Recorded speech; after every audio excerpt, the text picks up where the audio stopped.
Hi, it's Monday, November 9th, and this is a review for our Clarinet 4 lesson today. That's 4A at 8:15 in the morning. And it sounds like a perfect day to talk about putting the clarinet together properly, getting everything ready, and how to make a sound. That's basically what we covered today, which is what we do in the early stages of beginning an instrument. So normally, first thing I do is have the reed in my mouth while I'm getting ready. Okay, or I keep it in water, but I tell the kids best you don't want add one more thing for their baggage to have a little cup of water to constantly wetting their reeds in. So keeping it in the mouth, but you have to do that first because it takes a little while for it to get ready. So, all right. Now the next thing I do is I take both pieces first.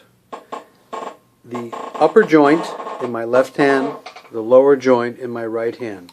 Notice where I'm holding it. I'm holding my hand right here because there's actually less to bend in case I give it an extra hard twist. If I do it up here and I hold it here, I'm going to bend these keys. They get bent enough on their own. So I hold it here. The left hand, I hold this down. And the reason I do that, and I think I've showed you this before in previous videos, is it raises and lowers that key, which is called the bridge key. You want this up because when you twist the pieces together, you want it to be on top of this. And making sure the corks have enough grease so they don't get smudged all over the place, but enough so that you can simply turn it like this and line it up. And that's the way it should look. Now you wouldn't believe what you can see. You see this, you see all kinds of crazy stuff. So that's why I'm reviewing this today. You have that. Then I take the bell. Bell in my left hand, clarinet holding these keys down in my right. Again, so I don't bend anything, twist it together. I like to line up the names of the instrument. I think it looks better. Okay, and then I take the barrel and I twist that, and you can't see it, but there is writing. And the reason I do that, even though I can't see it, is because actually, if I turn the barrel this way, it might not sound as good. There's a sweet spot for every part of the instrument. That's not so much for now, but eventually something to consider. Then the mouthpiece. Again, twisting it in. So the flat part, or the table of the mouthpiece, lines up with the register key. So far, so good? Then we take the reed. And remember, fingertips are a no-no. Touching the tip of the reed will not end well.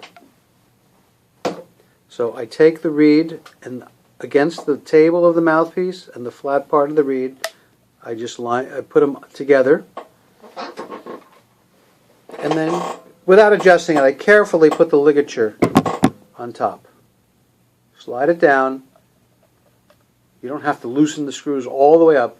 Once you get it with an open and close routine, there's only a few turns. Now I line everything up. I'm making sure that the tip of the reed goes just a hair below the top of the mouthpiece, and left to right, the reed is equal on the mouthpiece. All right, now I tighten it up. Now my ligature goes in the back.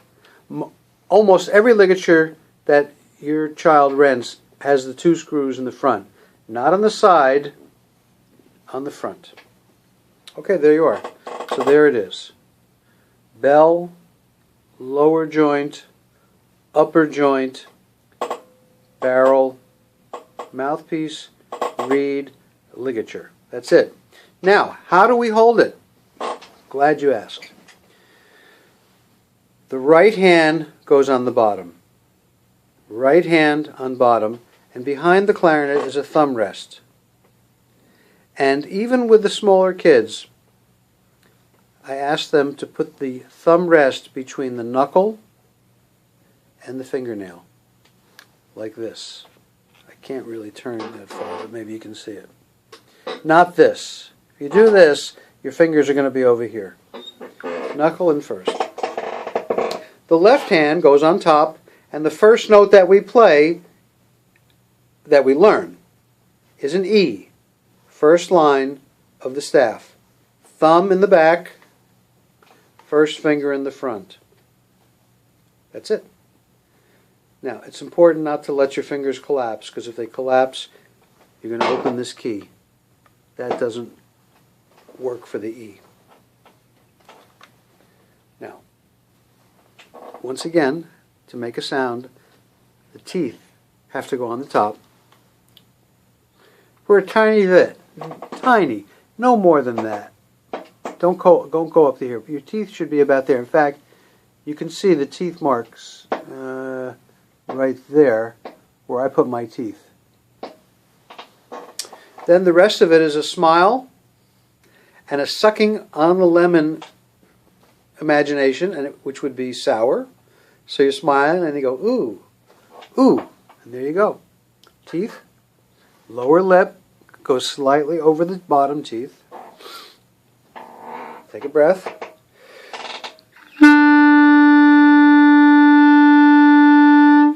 And that is the note E. Notice I didn't do this.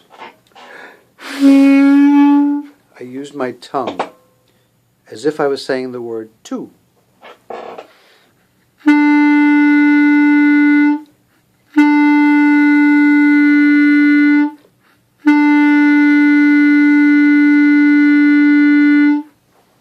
And that's basically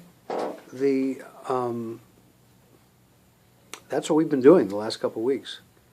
Of course, as we start to see now, those who are practicing at home come in fully ready to go. Some people are still coming in a little unsure of where to put the reed, how to put it together. That's why today we're doing a review of that. The three notes that we have learned are E, this way, yeah, E, D, and C. There's just a hole there. There's no key. We play with the fingers slightly curved, and the little fleshy part of the finger goes into the hole. You're not playing on the tips. You're not playing flat-fingered. You're playing right, what I think is basically natural, but of course that's because I'm used to it. Just the fleshy parts.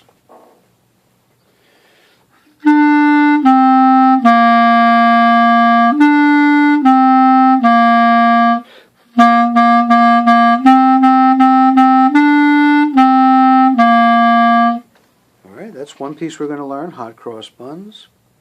And then we'll eventually learn a piece called, what's in the book is called Rolling Along.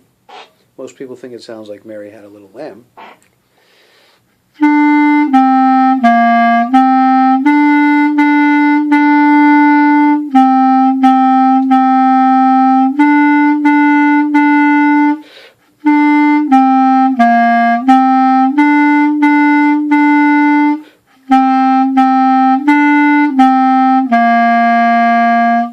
Those are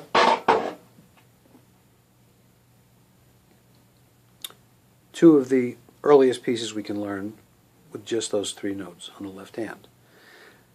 That's what we'll be going for. If you hear a lot of squeaking, and you probably will, there's a couple reasons. The first obvious reason is to put too much in the mouth, puff the cheeks, not form the lips properly, and just honk. You're going to get a squeak.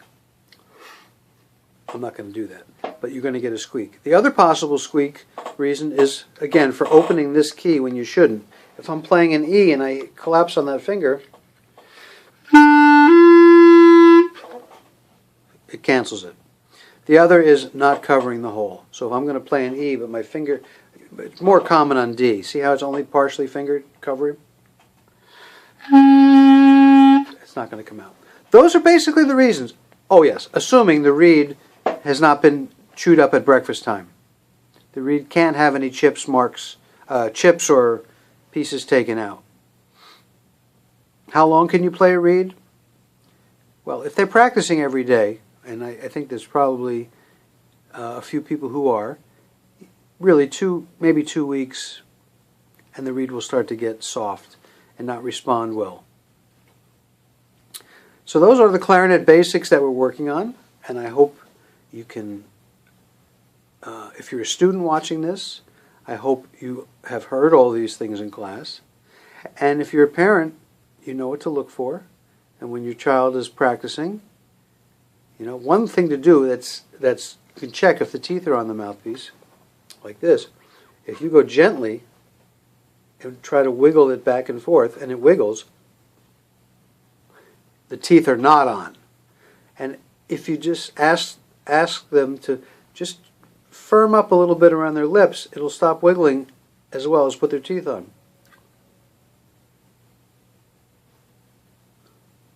Anyway, that's part of the that's part of the technique that I use. And there we go. So I know this video is a little bit longer today. I hope it was of some value. Thank you very much.